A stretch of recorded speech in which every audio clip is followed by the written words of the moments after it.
The cold rain pelted the empty streets as 17-year-old Maya huddled deeper into the doorway of the abandoned bookstore. 8 months on the streets had taught her which spots offered the best shelter from the elements. This particular corner had become her home since running, away from her third foster home, a place where raised voices and closed fists had convinced her that sometimes being alone was safer than being with the wrong people. Maya pulled her thin jacket tighter around her shoulders, watching as early morning workers hurried past with umbrellas and coffee cups, their eyes carefully avoiding hers. She had become used to being invisible. In a way, it was almost a comfort. People who didn't see you couldn't hurt you. Her stomach growled painfully, reminding her of the half sandwich wrapped carefully in napkins inside her backpack. She had found it last night behind the cafe where the kind-hearted owner sometimes accidentally left perfectly good food near the dumpster instead of inside it. Maya was saving it for dinner, knowing from experience that going to sleep on an empty stomach made the cold nights even harder to bear. As the morning rain eased to a drizzle, Maya decided to move toward the public library where she could warm up for a few hours without being chased away. Gathering her small backpack and the plastic bag containing everything she owned in the world, she stepped out from her doorway shelter. That's when she spotted him, an elderly man sitting alone on a park bench across the street, his shoulders hunched and shaking. At first, Maya thought he was crying, but as she watched, she realized he was trembling from cold and hunger. His clothes were nearly as worn as her own, but he had the dignified posture of someone who hadn't been on the streets for long. Without thinking twice, Maya crossed the street toward him. "You okay, mister?" she asked, her voice gentle. The old man looked up, his weathered face creasing into a smile that didn't quite reach his tired eyes. "Just resting a bit, young lady. These old legs don't work like they used to." Maya noticed how his hands trembled and the hollow look in his eyes that she recognized all too well. Hunger. She had seen that same look in her own reflection countless times. "When's the last time you ate something?" she asked, already reaching into her backpack. The man hesitated, pride briefly flickering across his face before honesty won out. "Been about a day and a half now." Without another word, Maya pulled out her carefully wrapped half sandwich and held it out to him. "It's not much, but it's fresh. From Rick's Cafe, they make the best turkey sandwiches in town." "I can't take your food, child," the man protested, though his eyes never left the sandwich. "Please," Maya insisted. "I already ate." The lie came easily, but the rumble in her stomach nearly gave her away. Still, seeing the desperate hunger in the old man's eyes made her own discomfort seem small in comparison. With trembling hands, he accepted her offering. "The name's Henry," he said, taking a small, dignified bite before his hunger took over and he began eating more quickly. "I'm Maya." As Henry ate, Maya sat beside him on the bench, noticing the military tattoo partially visible beneath his sleeve. "You were in the army?" Henry nodded, swallowing before answering. 40 years ago now. Served my country proud. Never thought I'd end up here." His voice carried no bitterness, just a quiet resignation that somehow made his situation even more heartbreaking. "What happened?" Maya asked, then quickly added, "If you don't mind me asking." "Medical bills ate through my savings after my wife passed. Then the apartment building got sold to some big company that tripled the rent." Henry shrugged. "Been 2 weeks on the streets now. Still figuring things out." Maya nodded, understanding all too well how quickly life could fall apart. "There's a decent shelter on Pine Street," she offered. "They serve lunch at noon. The volunteers there are nice, they don't ask too many questions." Across the street, a sleek black car had been parked for the last 10 minutes, its engine running quietly. Inside, Victor Chen sat watching the interaction between the homeless girl and the elderly man. He had pulled over to take an important business call, but found himself transfixed by the scene playing out through his rain-speckled windshield. Victor was the founder and CEO of Chen Innovations, a technology company worth millions. At 45, he had already achieved more success than most people see in a lifetime. Yet something about the simple act unfolding before him touched something deep inside, something he had almost forgotten existed. Through the car window, he watched as the girl, who clearly had next to nothing herself, gave what appeared to be her only food to the elderly man. When she smiled as the old man ate, Victor felt an unexpected tightness in his throat. Back on the bench, Maya and Henry continued talking. She learned he had been a history teacher after leaving the military, and had a daughter somewhere in Canada he'd lost touch with years ago. In turn, she shared small, safe details about herself, that she liked reading adventure stories and hoped to finish school someday. When Henry had finished eating, Maya reached into her bag again and pulled out a worn but clean blanket, one of her most precious possessions. "Here," she said, pressing it into his hands despite his protests. "The nights get really cold, and this helps a lot. The shelter on Pine has showers too if you get there early enough." "Why are you helping me like this?" Henry asked, genuine confusion in his eyes. "You're just a kid yourself. You should be worried about school and friends, not an old man like me." Maya shrugged, suddenly embarrassed. "Someone helped me once when I first ended up out here. Showed me which places were safe, which to avoid. I guess I'm just passing it on." What she didn't say was how that small kindness had been one of the few bright spots in months of struggle and loneliness. As they talked, neither noticed that Victor had stepped out of his car, standing under the shelter of a nearby shop awning, close enough to hear their conversation but not so close as to intrude. "Well, I should get going," Maya finally said, standing up. "The library opens at 9 and it's warm in there. You should come too. They don't mind if you sit all day as long as you're quiet." Henry carefully folded the blanket and tucked it into his worn duffel bag. "Thank you, Maya, truly." His voice cracked slightly. "Gives me hope knowing there are still good hearts in this world." Maya smiled, suddenly shy. "Pine Street Shelter, noon, don't forget." As she walked away, heading toward the library with her plastic bag of possessions, she had no idea that the well-dressed man watching from the shadows had just made a decision that would change the course of her life forever. And Victor Chen, standing with his expensive leather shoes getting soaked in a puddle, felt something he hadn't experienced in years. A clarity of purpose that went beyond profit margins and business acquisitions. In the simple kindness of a homeless girl, he had just witnessed something more valuable than any deal he'd ever closed. The midday sun struggled to break through the clouds as Maya guided Henry down the cracked sidewalk toward the Pine Street Shelter. She kept her pace slow, noticing how he tried to hide his limp as they walked the 6 blocks from the park. "It's not fancy," Maya explained, gesturing to the faded brick building ahead, "but the food's hot and most of the staff are pretty nice." Henry adjusted the strap of his duffel bag, his other hand clutching Maya's blanket. "I'm not too proud to accept help," he said, though the slight stiffness in his shoulders suggested otherwise. "Just never thought I'd need to." As they approached the shelter entrance, a small line had already formed. Maya spotted a few familiar faces, people who, like her, had found themselves with nowhere else to go. There was Dina, an older woman who collected cans in a shopping cart, and Tom, a quiet man who always carried a worn paperback in his pocket. "Maya," called out a friendly voice. Lisa, one of the regular volunteers, waved from the doorway. Her kind eyes and practical ponytail had become a welcome sight to many of the street residents. "Good to see you. And you've brought a friend." Maya nudged Henry forward. "This is Henry, he's new out here. Was in the military." Lisa's smile warmed. "Thank you for your service, sir. Come on in. We've got beef stew today and it's actually pretty good." Inside, the shelter was simple but clean. Folding tables and chairs filled the main room, and the smell of food wafted from the kitchen area. Maya helped Henry get settled at a corner table while she went to get them both trays of food. "You didn't tell me you weren't staying," Henry said when she returned, noticing she'd only brought one tray. Maya shrugged. "I usually don't. Sometimes the crowds get a bit much for me." What she didn't say was that shelters reminded her too much of the group homes she'd run from. Too many rules. Too many questions. Henry looked at the steaming bowl of stew, then back at Maya. "Well then, seems we have too much food for just one person." He pushed the tray to the middle of the table. "Might as well share." Maya hesitated, then smiled and sat down across from him.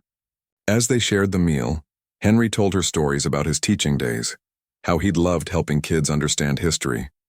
"It's not just dates and wars," he explained between bites. "It's about understanding how people lived, the choices they made, good and bad." Maya listened, genuinely interested. "I liked history class," she admitted. "At least until I stopped going to school." She stirred the stew with her spoon, remembering. "My favorite teacher used to say history is just one long story about people trying their best. Even when they messed up." "Your teacher was right," Henry nodded. "And everyone's part of that story, even us.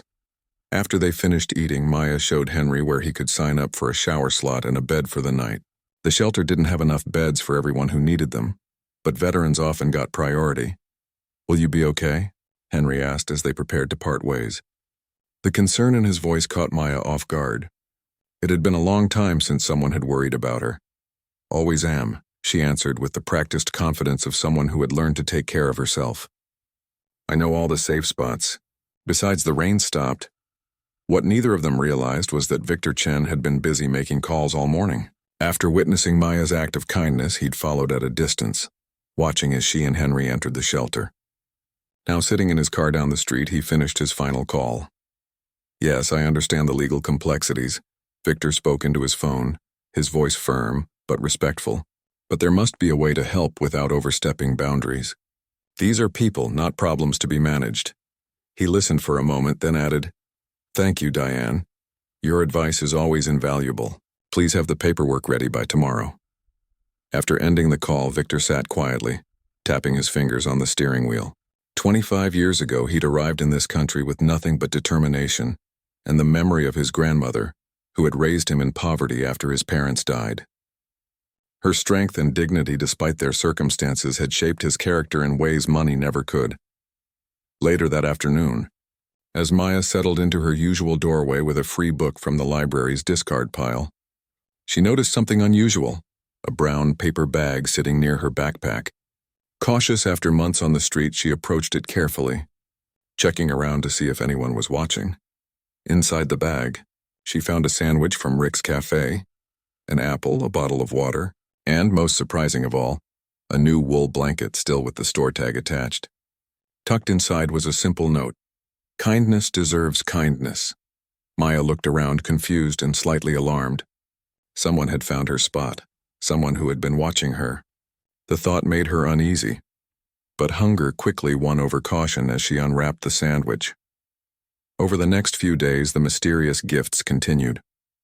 Each evening when Maya returned to her doorway, she'd find something useful: a rainproof jacket, a gift card for the laundromat, hand warmers, and finally, a prepaid phone with another note: "If you're interested in a safer place to stay, call this number." The note included the number for New Horizons Youth Shelter and the name of a contact person. Maya recognized the place. It was one of the better shelters in the city, one that specifically helped young people get back on their feet. For 3 days, the phone sat unused in her backpack. Trust didn't come easily to Maya, not after everything she'd experienced. But as the nights grew colder and her doorway provided less protection from the wind, the idea of a warm bed became harder to resist. Meanwhile, Henry had been staying at the Pine Street shelter, where the staff had taken a special interest in his case after receiving an anonymous donation, specifically earmarked for helping veterans in emergency situations. A social worker was helping him apply for housing assistance and reconnect with VA benefits he didn't know he qualified for. On Friday morning, Henry was surprised when Maya appeared at the shelter during breakfast hours, something she never did. "Someone's been leaving me things," she explained in a hushed voice, showing him the phone. "I think they've been watching me." Henry studied the phone and the note. "New Horizons is legitimate," he said slowly. "My caseworker mentioned them yesterday. They help young folks like you." Maya chewed her lip. "But why would someone do this? Nobody gives stuff away for free." "Not nobody," Henry said gently. "You gave me your food and blanket when you had barely enough for yourself." "That's different, is it?" Henry smiled. "Maybe somebody saw what you did and wanted to help. Good deeds have a way of coming back around, at least that's what my wife used to say." Maya considered this. "But what if it's some kind of trick?" "Then we call that number together," Henry suggested. "I'll go with you to check the place out. If anything seems off, we walk right back out. Deal?" Maya hesitated, then nodded. "Deal." That afternoon, they stood outside the New Horizons building, a renovated apartment complex with a small garden out front. Maya gripped the phone tightly as Henry gave her an encouraging nod. Inside, they were greeted by a young woman with glasses and a warm smile. "You must be Maya," she said. "We've been hoping you'd call. We have a bed available in our transitional program if you're interested." "How do you know my name?" Maya asked suspiciously. "Our donor was quite specific," the woman explained. "They wanted to help a young woman who, despite having very little, was generous enough to help others." "Who is this donor?" Henry asked. The woman smiled apologetically. They've asked to remain anonymous for now. She turned back to Maya. The program includes a safe place to stay, meals, counseling if you want it, and help finishing your education. No strings attached, though we do have basic rules about curfew and mutual respect. Maya looked around the bright reception area, with its comfortable chairs and walls covered with artwork. Through an open door, she could see a common room where a few teenagers were playing board games. It looked nothing like the group homes she'd fled from. "Can I think about it?" she asked. "Of course," the woman handed her a brochure. "The offer doesn't expire. Come back when you're ready." As they left the building, neither Maya nor Henry noticed the black car parked across the street, or the man inside watching with hopeful eyes. That night, as Maya sat in her doorway looking at the brochure, the first snowflakes of winter began to fall. She thought about Henry, warm at the shelter, and about the mysterious donor who somehow knew her name. She thought about the cold months ahead and the promise of a warm bed and a chance to finish school. With numb fingers, she took out the phone and dialed the number. 2 miles away in his downtown penthouse, Victor Chen received a text message from the shelter director. She called. "Coming in tomorrow." Victor smiled, setting down his phone and gazing out at the snow-covered city. His grandmother would have approved. The light streaming through the curtains woke Maya before her alarm. For a moment she lay still, marveling at how different it felt to wake up on a real bed instead of concrete. 2 weeks at New Horizons Youth Shelter had begun to ease the constant tension she'd carried for months. Though old habits died hard, she still kept her backpack packed and ready beside her bed. Her roommate Zoe was still asleep in the other twin bed, snoring softly.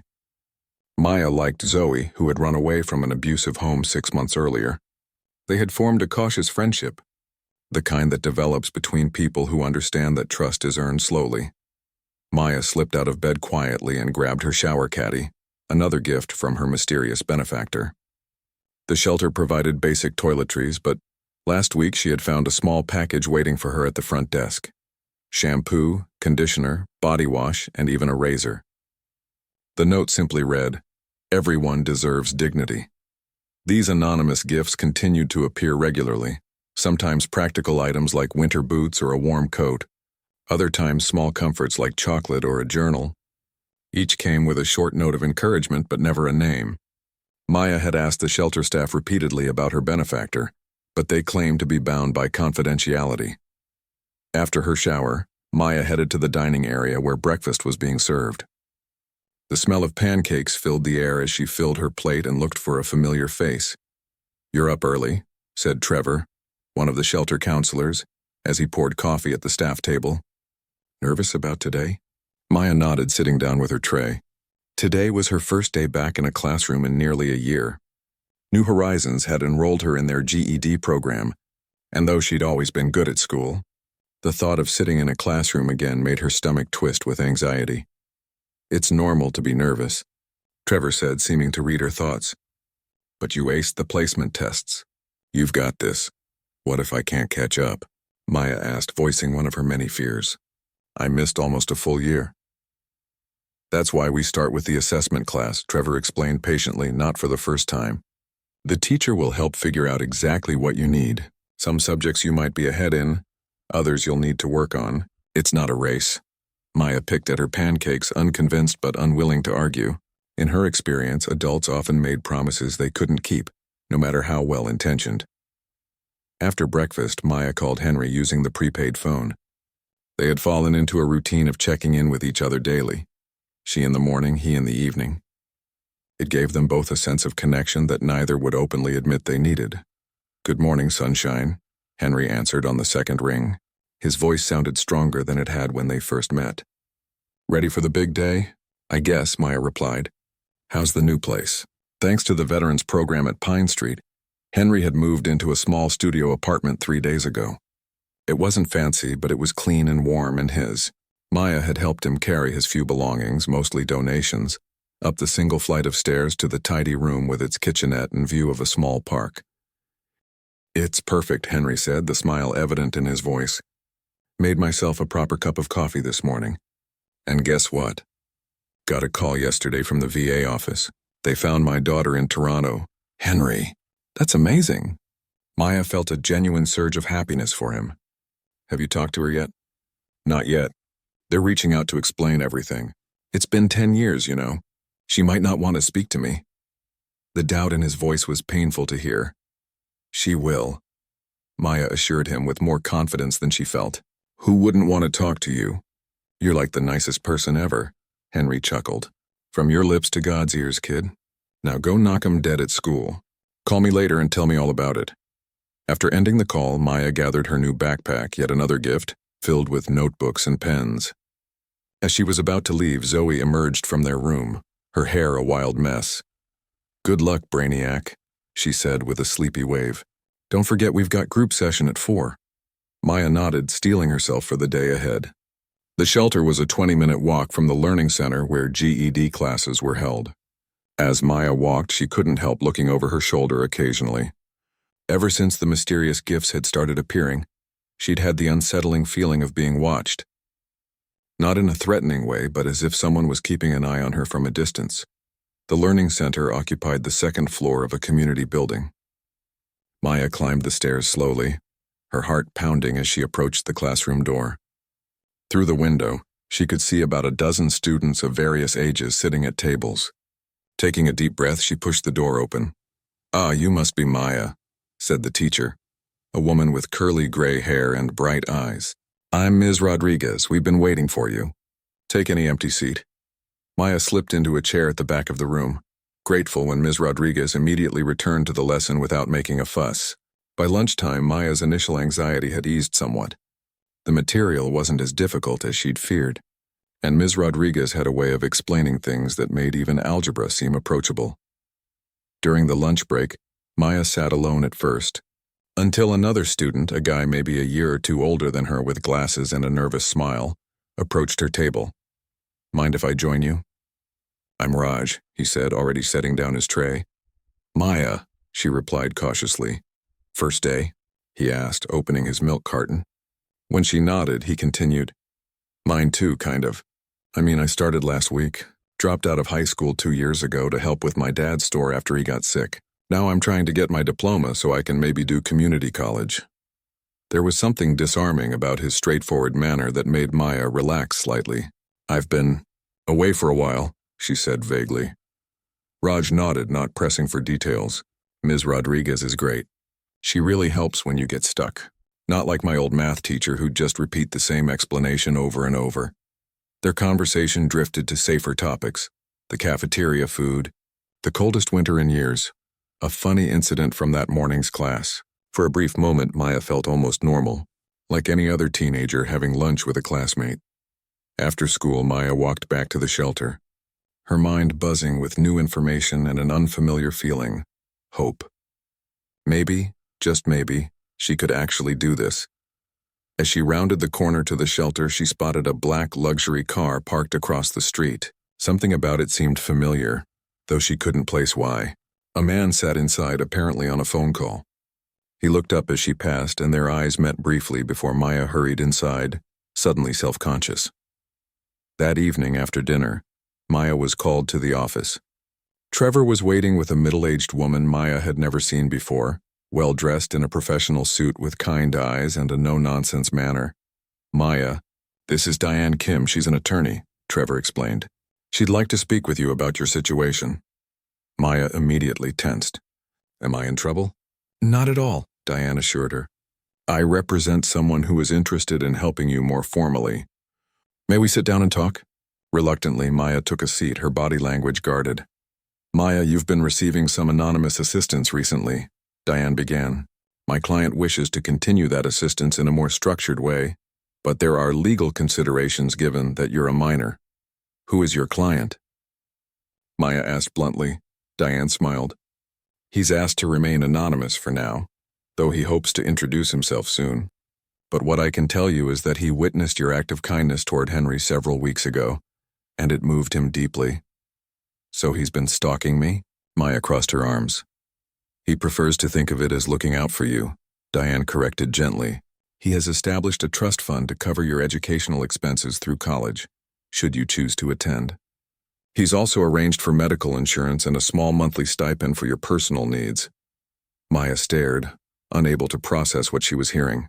Why would someone do that for a stranger? Diane's expression softened. Sometimes people recognize something special in others. My client believes you have great potential, Maya. He simply wants to remove the obstacles in your path. What's the catch? Maya asked, eyes narrowed. The only requirements are that you continue your education and check in regularly with a case manager who will help coordinate your care. You're under no obligation to accept, of course.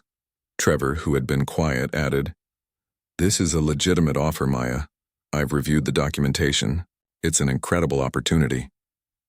Maya thought about her life just 3 weeks ago.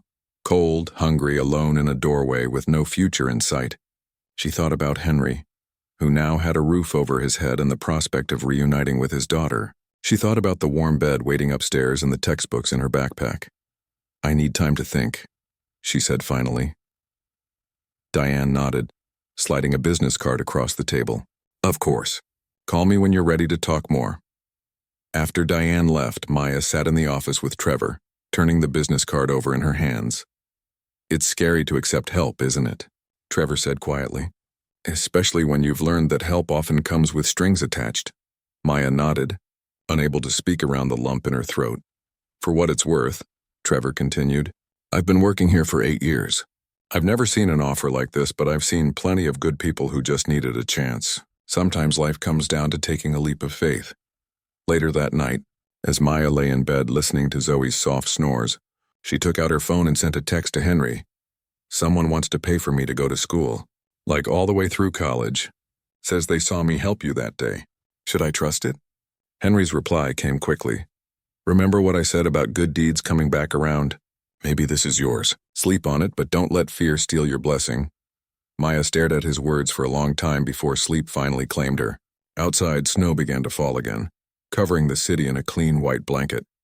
Across town, Victor Chen stood at his penthouse window, watching the same snowfall and wondering if the girl who had shown such compassion to a stranger might someday accept the same from him. The spring sunshine streamed through the windows of the community center as Maya organized the stack of pamphlets on the welcome table.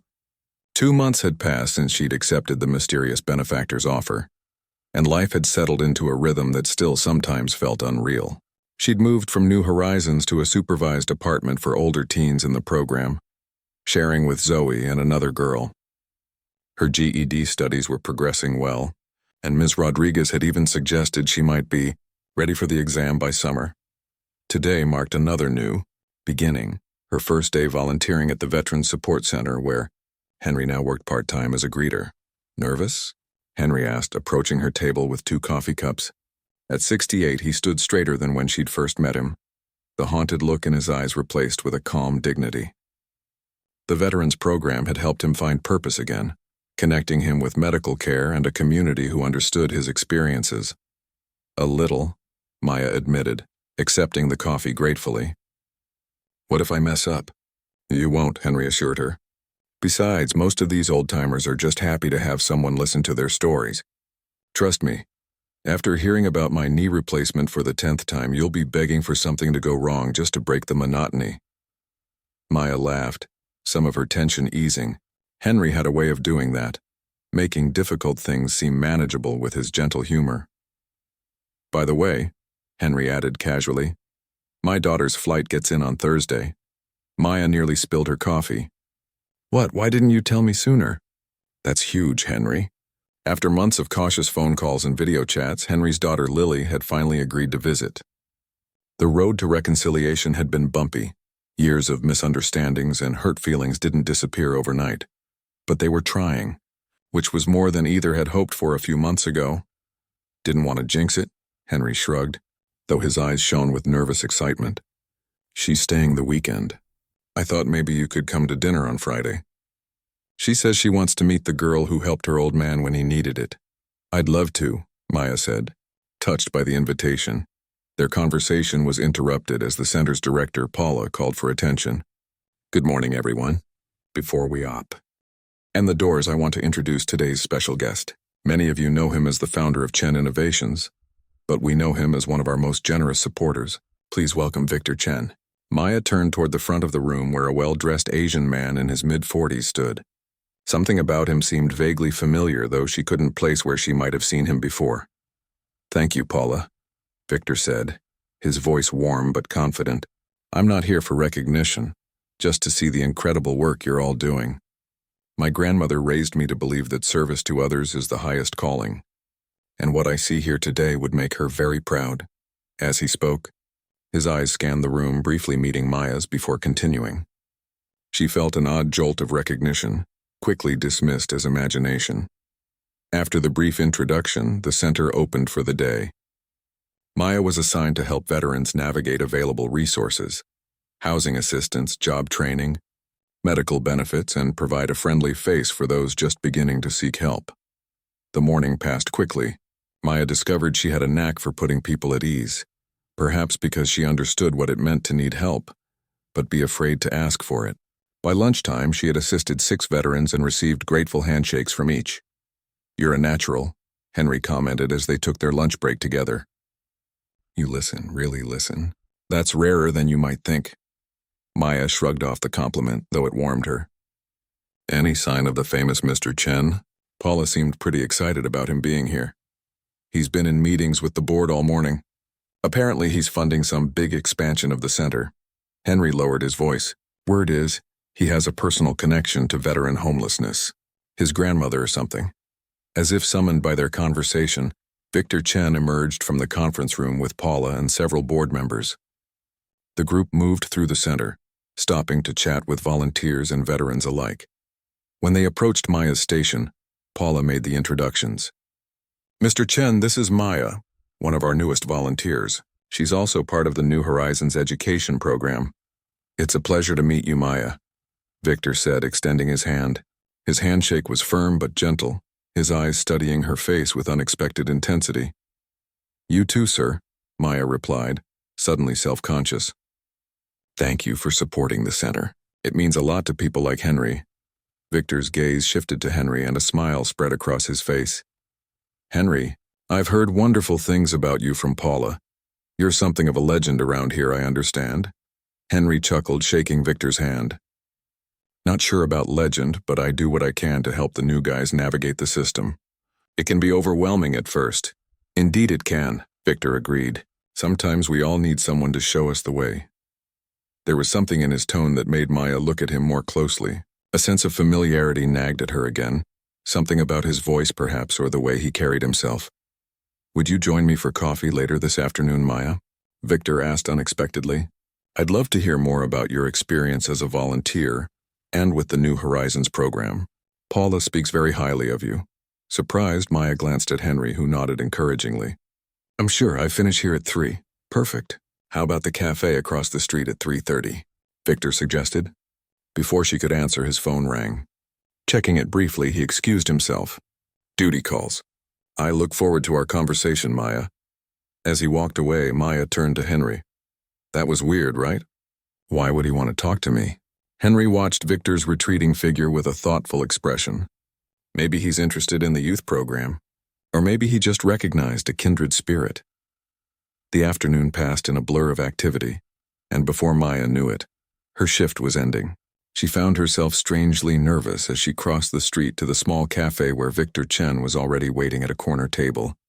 His suit jacket draped over the back of his chair and his sleeves rolled up as he typed on his laptop. "Maya," he greeted her, closing his computer and standing as she approached. "Thank you for coming. Please sit. Can I get you something to drink?" "Just water is fine," she said, sliding into the chair opposite him. After ordering her water and a coffee for himself, Victor turned his full attention to her. "I want to be direct, Maya. I know we haven't formally met before today, but I've been following your progress for some time now." Maya tensed, a chill running down her spine despite the cafe's warmth. "What do you mean?" Victor took a deep breath. "I was there the day you gave your sandwich to Henry. I saw you give him your blanket, even though it was clearly one of the few possessions you had." Understanding dawned on Maya, her eyes widening. "It was you," she whispered. "You're the one who left the food, the blanket." "The phone," he nodded. "I hope you can forgive the anonymity. I didn't want you to feel obligated or uncomfortable. I just wanted to help, the way you helped Henry without expecting anything in return." Maya sat back, processing this revelation. You set up the trust fund. Paid for everything. Why? Because kindness should be rewarded, Victor said simply. And because I recognized something in you that reminded me of my grandmother. She raised me after my parents died. And for many years we had very little. There were times when we wouldn't have eaten if not for the generosity of others. His eyes grew distant with memory. She never forgot those kindnesses, and when our circumstances improved, she made sure I didn't forget either. The server brought their drinks, giving Maya a moment to collect her thoughts. So all this time it was you watching out for me? In the black car? Victor had the grace to look slightly embarrassed. I wanted to make sure you were safe. The streets can be dangerous, especially for someone young. I crossed a line with that, and I apologize. Maya wrapped her hands around the water glass, unsure how to feel. Part of her wanted to be angry at being observed without her knowledge, but another part recognized the genuine concern behind his actions. Why reveal yourself now? She asked finally. Because you're doing well, and I thought it was time you knew the truth. Also, he added with a small smile, my assistant Diane threatened to quit if I didn't stop skulking around like some bizarre guardian angel and introduce myself properly. Despite herself, Maya laughed. It did sound absurd when put that way. A successful businessman secretly watching over a homeless girl because she'd shared a sandwich. What happens now? She asked. That's entirely up to you, Victor replied. The trust fund exists regardless. Your education is secure as long as you want to continue. You can choose to have no further contact with me or, he hesitated. We could get to know each other properly. I have a foundation that works with at-risk youth, and when you're ready, there might be opportunities there if you're interested.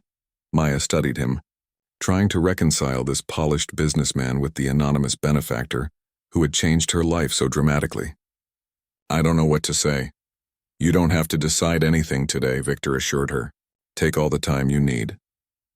Their conversation shifted to lighter topics, her classes, her friendship with Henry, her plans for the future that were only now beginning to seem possible.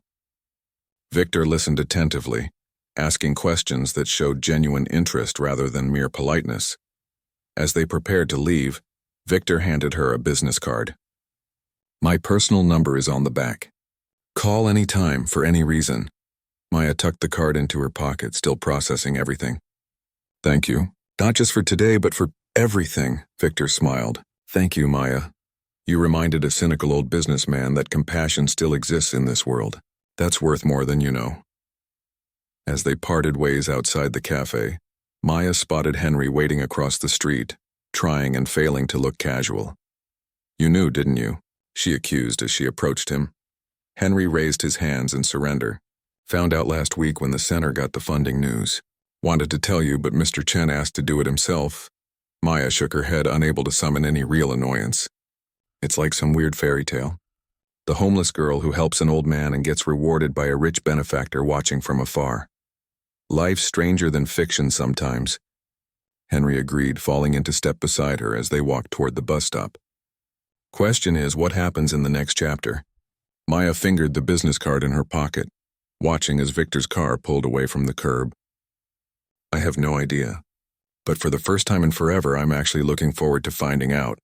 The auditorium buzzed with excited conversation as families and friends filled the rows of seats. Sunlight streamed through high windows, catching the dust motes floating in the air and giving the whole scene a golden glow.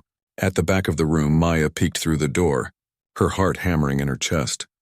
I think I'm going to throw up, she whispered to Zoe, who stood beside her in an identical black graduation gown. You're not going to throw up, Zoe replied, adjusting Maya's cap. You're going to walk across that stage like the boss you are and get your diploma, and then we're going to eat so much cake at the reception we actually might throw up, Maya laughed despite her nerves. 3 years had passed since the day she'd shared her sandwich with Henry. 3 years of hard work and healing and slowly learning to believe in herself. Today, she was graduating with her associate's degree in social work, the first step toward the career she'd discovered she was passionate about. There you are. Henry's voice boomed as he approached from down the hallway, leaning slightly on his cane. At 71, his hair had gone completely white, but his eyes were bright with pride. Behind him walked his daughter Lily with her husband and their 5-year-old son, Tommy. Grandpa, is that her? Tommy asked loudly, pointing at Maya. The one who saved you when you were homeless? Tommy! Lily scolded gently. Remember what we talked about indoor voices? But is it her? He persisted, more quietly but no less insistently. Henry chuckled. Yes, that's her. The very same. Tommy stared at Maya with unabashed wonder. My grandpa says you're a hero.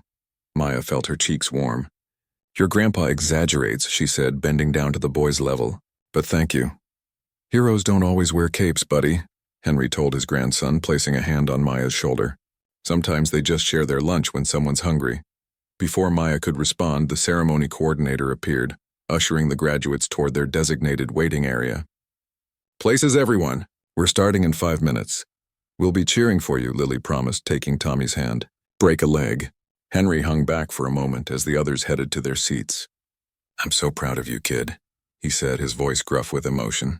So damn proud.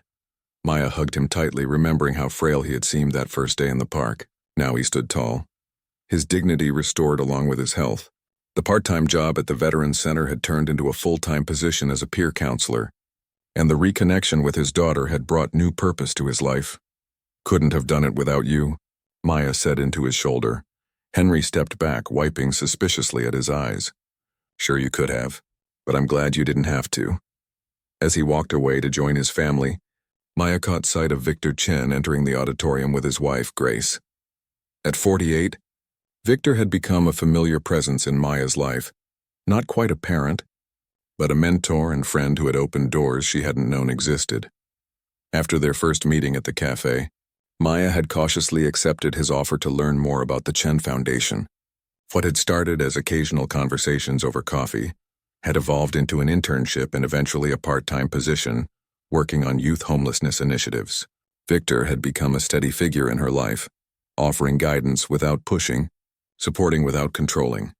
There's our star graduate, Trevor called, approaching with a small group from New Horizons. Though Maya had moved out of the program's housing 2 years ago, into a small apartment she shared with Zoe, she still volunteered there regularly. Front row seats, as requested. Thank you guys for coming, Maya said, genuinely moved by the sight of the staff and residents who had shown up to support her. Wouldn't miss it, Trevor assured her. You're our success story. I use you as an example at least once a week to inspire the newbies. As the graduates were called to line up, Maya took her place, adjusting her honor cords, symbols of the academic excellence she had worked so hard to achieve. Through the doorway, she could see the audience settling into their seats. It still amazed her sometimes. How many people were now part of her life, how many people cared. The ceremony proceeded with the expected speeches and formalities.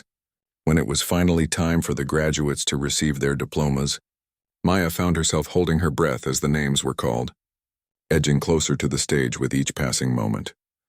Maya Patel, the dean announced. Walking across the stage felt like floating. Maya accepted her diploma with steady hands, pausing for the official photo before turning to face the audience. The sound of cheering drew her eyes to the middle section, where Henry's family, the New Horizons group, and Victor and Grace sat together. They were on their feet, applauding loudly. Even little Tommy was standing on his chair, waving enthusiastically until Lily gently pulled him down. The rest of the ceremony passed in a blur, and soon Maya found herself outside in the May sunshine, surrounded by well-wishers. Speech. Hannah called Raj, who had become a good friend over the years and was now studying computer science at the same community college. No way, Maya protested, laughing. Yes way, Henry insisted. Just a few words from our graduate. Finding herself at the center of an expectant circle, Maya took a deep breath. I'm not good at speeches, she began. 3 years ago, I was sleeping in a doorway with no hope and no future. Now I'm standing here with a college degree and plans for a bachelor's program. And it's because of all of you. Everyone says it takes a village to raise a child, but sometimes it takes a village to save an adult too. She looked around the circle, at Henry, who had shown her the power of dignity in the face of hardship, at Trevor and the New Horizons team who had given her a safe place to land, at Victor, whose unexpected generosity had changed the course of her life, at Zoe and Raj, whose friendship had helped her remember how to trust. Someone once told me that kindness deserves kindness, she continued, glancing at Victor. I've learned that kindness multiplies, it grows. And sometimes it comes back to you when you least expect it but need it most. After the reception, Victor approached Maya as she was saying goodbye to some classmates. Do you have time for a quick chat before you head off to celebrate? He asked. Of course, Maya replied. They walked to a quiet bench beneath a flowering cherry tree, away from the dispersing crowd. I have something for you, Victor said, handing her an envelope.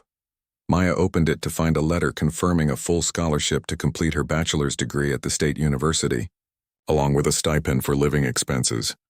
Victor, this is too much, she protested. You've already done so much, it's not from me, Victor said. Well, not entirely.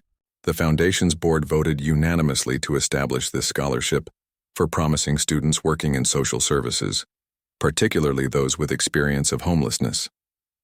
It's called the Maya Patel Scholarship, and you're the first recipient. Maya stared at him, speechless. The stipulation is that recipients commit to working with underserved populations after graduation, which I understand was already your plan, Victor continued. We hope to expand the program to support 5 students annually by next year. I don't know what to say, Maya managed finally, tears threatening. Say you'll help us select next year's recipients, Victor smiled. Your perspective would be invaluable. Of course I will, she agreed immediately. But why name it after me? I haven't done anything special. Victor's expression grew serious. 3 years ago, I witnessed a young woman with nothing give half her food to a stranger. That single act of kindness sparked something that has now helped dozens of people at New Horizons and the Veterans Center. The scholarship is just the next ripple in that pond. Before Maya could respond, Henry approached, Tommy skipping along beside him. Sorry to interrupt, Henry said, but we've got dinner reservations and this little guy is getting hungry. I want pizza, Tommy announced. Pizza it is, Maya agreed, standing up. She carefully tucked the envelope into her purse, still processing Victor's news. Will you join us? She asked Victor and Grace. There's plenty of room. We wouldn't miss it, Grace replied warmly. As they walked toward the parking lot together, Maya felt a tug on her gown. Looking down, she found Tommy staring up at her with solemn eyes. Grandpa says you saved him, the boy said. Does that mean you're going to save other people too? Maya crouched down to his level. I'm going to try, she promised. But your grandpa helped save me too, you know. Sometimes helping each other is how we all get saved. Tommy considered this, then nodded wisely. Like a team. Exactly like a team, Maya agreed, taking his small hand as they continued walking. Ahead of them, Henry walked with Victor, the 2 men deep in conversation about the Veterans Center's expansion plans. Lily and Grace followed, laughing about something. The late afternoon sun cast long shadows across the grass, painting everything in warm golden light. 3 years ago, Maya had been alone in the world, with no hope and no future. Now, surrounded by this unlikely family she had found, or perhaps that had found her, she understood what Henry had tried to tell her that day in the shelter. Good deeds really did come back around, often in ways you could never predict. As they reached the parking lot, Maya looked back at the college campus where her new journey had begun. In the fall, she would start university classes, moving closer to her goal of becoming a social worker who could help kids like she had been, lost, alone, in need of someone who understood. Ready? Zoe called from her beat-up car where Raj was already waiting in the back seat. Maya smiled, turning toward the future with a heart full of gratitude and purpose. More than ready, she replied, and meant it with every fiber of her being.